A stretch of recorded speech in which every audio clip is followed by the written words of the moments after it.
انہوں نے 1 ماہ تک برف توڑ کر راستے بنانے کی کوشش کی۔ 30 ٹن وزنی جہاز بمشکل 30 میٹر آگے بڑھ سکی اور بدقسمتی سے دوبارہ پھنس گیا۔ 14 فروری 1915 کو سر ارنسٹ شکلٹن نے فیصلہ کیا کہ اب انتظار کی جائے، شاید یہ برف جم جائے۔ انڈیورسٹ اب برف پر ایک عارضی گھر بن گئی۔ ٹیم گھومتی تھی، کھیلتے تھے، گفتگو کرتے تھے اور کام بھی کرتے تھے، صرف یہی انتظار میں کہ ایک دن ہم یہاں سے نکلنے میں کامیاب ہوں گے۔ مگر اپریل میں برف ٹوٹنے کے بجائے الٹا دباؤ بڑھنے لگا اور برف کے بڑے بڑے ٹکڑے ایک دوسرے پر چڑھنے لگے۔ جہاز پر شدید دباؤ پڑ رہا تھا۔ 14 جولائی 1915 کو یہ وہ دن تھا کہ سب لوگ سوچنے پر مجبور ہو گئے۔ اچانک شپ کے نیچے سے ایک زوردار آواز گئی اور شپ ایک طرف کو جھک گئی۔ کسی کو معلوم نہیں تھا آخر کیا ہوا ہے، کیا یہ ویل کی ٹکر تھی یا کچھ اور۔ جیسے تیسے رات گزر گئی، لیکن صبح ہوتی ہی جو دکھا وہ ناقابل یقین تھا۔ برف نے نہ کہ شپ کو ایک طرف جھکا دیا تھا، بلکہ اس کا رڈر جس سے شپ کو ٹرن کیا جاتا ہے، رڈر پوری طرح ٹوٹ چکا تھا۔ انڈیورس کی کرو کو یہاں رکے 7 مہینے ہو چکے تھے اور وہ کسی بھی انسانی آبادی سے کم از کم 2000 کلومیٹر دوری پر تھے۔ نہ کسی سے رابطہ اور نہ ہی مدد بلانے کی امید۔ ان کو اگر کسی سے امید تھی تو وہ تھے سر ارنسٹ شکلٹن۔ امپیرین ٹرانس انٹارکٹک ایکسپیڈیشن کے سپنے چکنا چور ہو چکے تھے۔ 9 مہینے سے مشن کا کرو ایک جگہ پھنس چکا تھا۔ تبھی ایک رات اچانک پریشر کی ایک لہر آتی ہے جس نے انڈیورسٹ کو پلک جھپکتے ہی 30 ڈگری ایک طرف جھکا دیا۔ شپ کا لی کونا سروں پر منڈلانے لگا۔ کچھ جگہ کریچ آنے کی وجہ سے پانی اندر داخل ہو رہا تھا۔ سارے کریو نے مل کر رات بھر کام کیا کہ کسی طرح شپ کے اندر پانی نہ بھر پائے، پر ان پر چھت کا سہارا شاید یہیں پر تھا۔ آخرکار 17 اکتوبر 1915 کو سر ارنسٹ شکلٹن نے فیصلہ کیا کہ شپ کو خالی کیا جائے، کیونکہ زندگی بچانے کا یہی آخری طریقہ تھا۔ ضروری ساز و سامان باہر نکالے گئے، جانور، کھانا پینا، لائف بورڈز اور بستر وغیرہ سب کچھ باہر نکال کر اب پورا کرو برف کے چادر پر کھلے آسمان میں آنے میں مجبور ہو گیا۔ پچھلے کئی مہینوں سے شپ کا سہارا تھا، وہ اب سب کے سامنے برف کے پریشر تلے ٹوٹ کر تباہ ہو گئی اور آہستہ آہستہ پانی کے اندر ڈوبنے لگی۔ سر ارنسٹ شکلٹن نے فیصلہ کیا کہ یہاں رہنا خطرے سے خالی نہیں ہے۔ انہیں 500 کلومیٹر دور پولٹ آئلینڈ کا پتہ تھا، جہاں کبھی شیلٹرز اور سپلائیز ہوا کرتی تھی، پر وہاں تک پہنچنے کے لیے صرف 3 لائف بورڈ کا سہارا کافی نہیں تھا، کیونکہ جو برف اتنی بڑی جہاز کو توڑ سکتی ہے اس کے لیے یہ لائف بورڈ کیا چیز ہوں گے۔ لہٰذا فیصلہ ہوا اس آئلینڈ تک پیدل جانے کا۔ انہوں نے پولٹ آئلینڈ کی طرف سفر شروع کیا۔ یہ ان کی ایڈونچر کا سب سے خطرناک پارٹ تھا۔ اگلے 6 مہینوں تک کرو نے جان لیوا خطروں کا سامنا کیا۔ وہ جس شیٹ پر کیمپ لگاتے یا وہ سوراخ ہوتا یا وہ پانی کے بہاؤ سے بہہ جاتا۔ خوش قسمتی سے یہ آئس شیٹس تیرتا تیرتا آہستہ آہستہ پولٹ آئلینڈ کی طرف جا رہی تھی۔ لہٰذا سر ارنسٹ نے فیصلہ کیا کہ وہ اسی شیٹ پر آہستہ آہستہ پولٹ آئلینڈ تک جائیں گے۔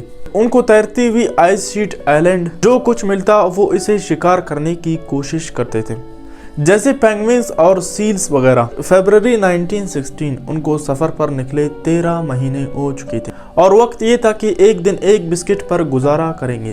اگلے مہینوں تک پولٹ کا انتظار کرتے کرتے حالات اتنے خراب ہو چکے تھے کہ ان کو اپنے کتوں کو مارنا پڑا۔ اب اگلے کچھ دنوں تک گزارے کا بندوبست ہو گیا۔ انہیں امید تھا کہ پولٹ آئلینڈ تک پہنچ کر کچھ سپلائیز مل جائے گی، لیکن جو تیرتے آئلینڈ پر وہ سوار تھے اس نے اپنی ڈائریکشن بدل دی اور وہ پولٹ آئلینڈ کی بجائے ایلیفے آئلینڈ تک جا گئی۔ اگلے کئی مہینوں تک سمندر میں طوفانی منظر تھا، ٹیمپریچر -20 ڈگری تک تھا اور کئی کروز کو فروسٹ فائمر ہونے لگا۔ ان سب کے منہ اور زبانیں اتنی سوکھ چکی تھی کہ کچھ نگلنا بھی مشکل تھا، اور دیکھتے ہی دیکھتے اپریل 1916 آ پہنچا۔ ٹوٹی ہوئی شیٹ کے سارے وہ ایلیفینٹ آئلینڈ تک پہنچنے میں کامیاب ہو گئے۔ پچھلے 16 مہینے کے بعد وہ زمین کے حصے کو چھو گئے۔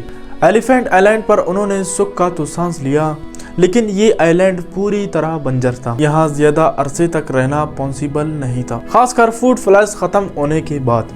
صرف ایک امید تھی اور وہ تھی یہاں سے 1300 کلومیٹر دور ساؤتھ جارجیا آئلینڈ۔ سر ارنسٹ شکلٹن نے فیصلہ کیا کہ وہ بوٹ پر ہی ساؤتھ جارجیا جانے تک یہ سوسائڈ مشن کریں گے۔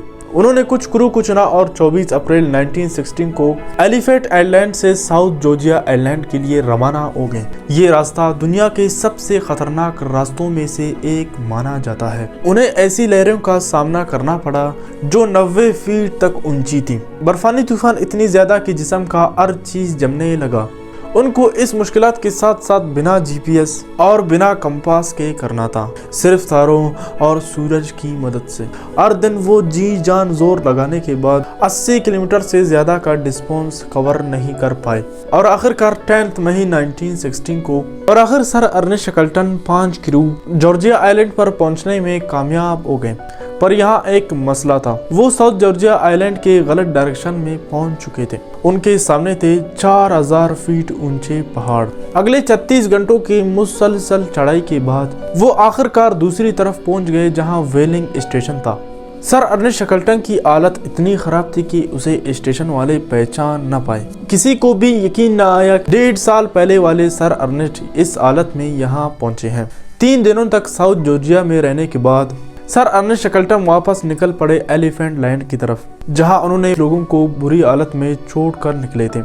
انہوں نے ایلیفینٹ آئلینڈ تک پہنچنے کے لیے ناکام کوششیں کی اور آخرکار 13 اگست 1916 ان کو دور سے ہی ایلیفینٹ آئلینڈ پر دھواں اٹھتا دکھائی دے رہا تھا، جو سگنل کے لیے کیا گیا تھا۔ سر ارنسٹ کو معلوم نہیں تھا کہ ان کے کتنے لوگ زندہ بچے ہیں، پر قریب آنے پر حیرت انگیز طور پر ایلیفینٹ آئلینڈ کے کروز کو زندہ صحیح سلامت پایا۔